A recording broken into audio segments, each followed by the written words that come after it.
All right, hey, this is Brent Conley. Thanks for visiting the channel. This is number 3 of our 3-part series of becoming a better listing agent.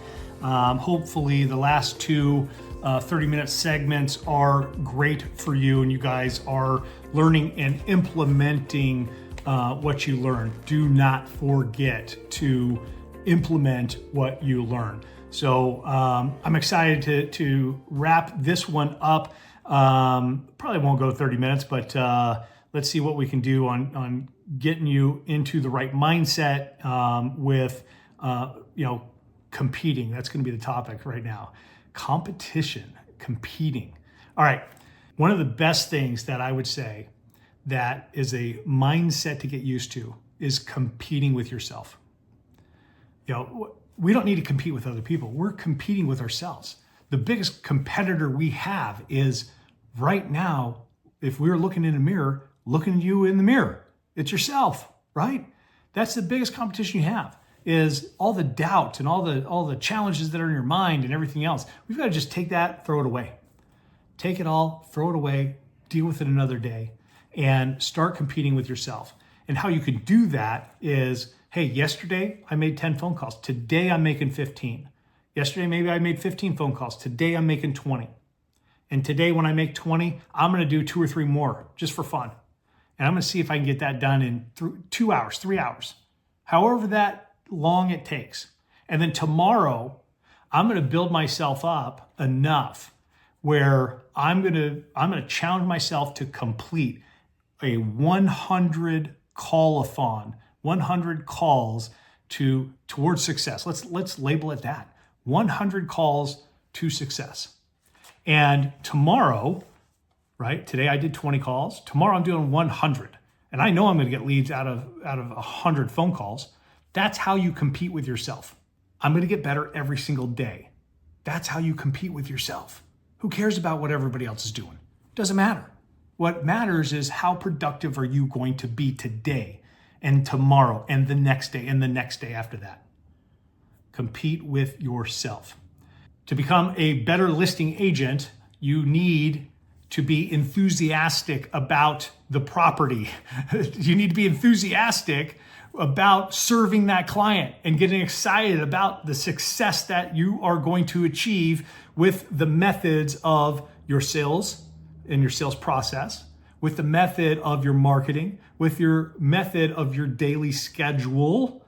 All of these things are going to compound your success.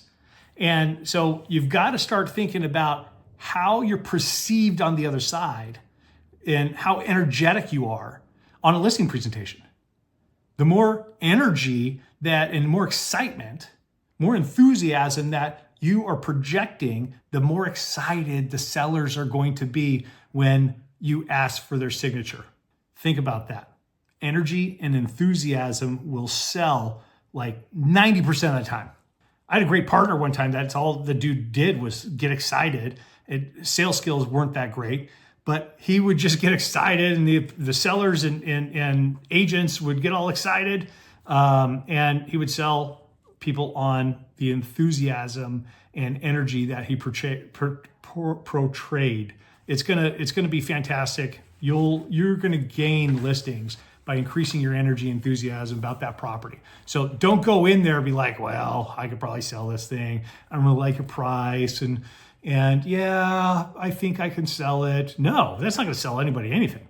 Be like, yeah, I'm excited to take this listing. Thanks for interviewing me. I think I can sell it within 3 weeks. All we have to do now is sign the contract and I can get you moved to LA. I can get you moved to Chicago.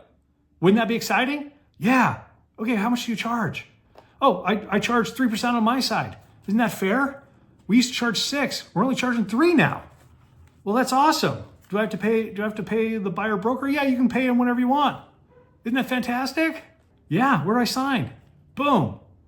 Energy enthusiasm is going to sell. It's gonna get them to sign the listing agreement with you almost every single time, as long as you don't say anything stupid. So think about that. Great real estate agents, they know that, as we talked to the last 2 episodes there, is having a schedule and being productive for 3, 4, 5 hours straight is going to gain them the advantage in this business. I just think that's a really important piece that I wanted to hit on that topic again is what if you were productive for 3-4 hours every single day, 5-6 days a week, and you're achieving that daily goal of 30 contacts per day. You're going to run into business. Guaranteed. You want to increase your success? Start writing down a 30 to 50 contact per day goal and achieving that. Don't do anything else until you talk to 30 people a day. Your business will explode. It might take 30 days for it to explode, but it's going to explode. Guaranteed. All right. I want you to try that down and reach back out to me if you take that challenge. And when you are successful, reach back out to me. I'd love to interview you on that because I already know you're gonna freaking win.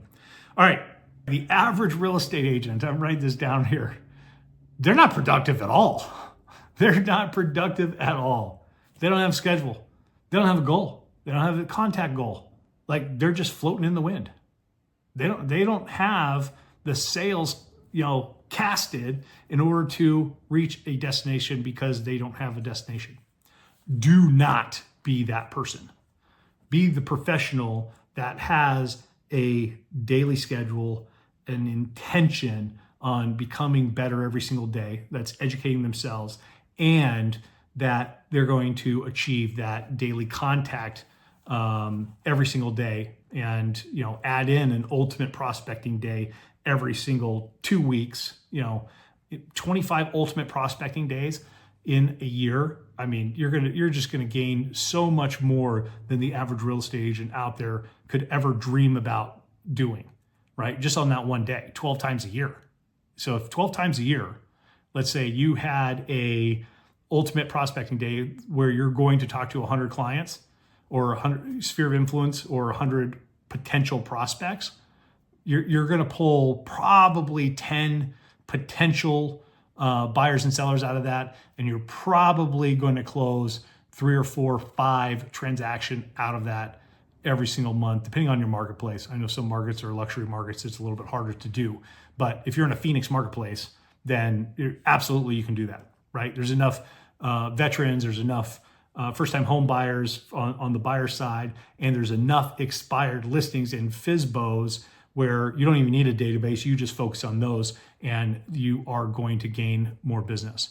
So making the decision to become better than you are today is the right decision. I want you to write down and think about the habits that you have now that are a creative avoidance behavior, and how do we counteract that? So, social media is one, we've mentioned that here. Family, friends calling you, texting you, interrupting your prospecting hours, the doorbell ringing if you're working out of the house, potentially, talking hour-long conversations with people when you should be prospecting. You're thinking that is working, and it's not. You're trying to sift through the people to find the hand raisers. You want the hand raisers to raise their hand, but you've got to talk to enough of them in order for that to happen. So I want you to think about that. What are you creating? Like, let's just say your laundry, and it's 10 a.m. in the morning. You're like, oh, I need to go get my laundry from the dry cleaners, and it's 10 o'clock in the morning. Why would you do that at 10 o'clock in the morning? Do it on your lunch break, right? It's right next to the taco shop. Go get tacos and pick up your laundry at noon or 1 o'clock. Right? You don't need to do that at 10 a.m. So that's creating something that's avoiding prospecting. What about booking a lunch appointment that's an hour across town with somebody? Maybe it's a friend, maybe it's a family, or maybe it's a potential client, and you're trying to strengthen the relationship or continue with the relationship. It's an hour across town, it's an hour lunch, and it's an hour back. That's a 3-hour, lunch meeting. That's one person. That probably could be a 5-minute conversation, and you're catching up with them, and potentially that's all that's needed to extend the relationship or to potentially help them with the real estate transaction. So what behaviors are we creating some avoidance in prospecting? Think about that. That is a huge thing for real estate agents. The next thing is being okay with boredom, right? I mean, if I'm making phone calls and I'm going to be on the phone all day long, or if I'm going to be on, which is tough, right? It's really tough to be on the phone all day long. If I'm going to be on the phone for 2 or 3 hours, right? I know I'm going to be somewhat bored until I start making it fun. And if I can start making it fun, it's more enjoyable and the time goes faster. So I make it a game. I want to hear the objections from them so I can handle the objections. And then I want to come up with some stuff. Well, what if I sold this thing for 10 grand more than you're asking? Well, how would you do that? Well, that's a question, right? That is kind of fun. How would I do that? And so that's playing little games like that with yourself will help you push through the boredom that it takes to be successful.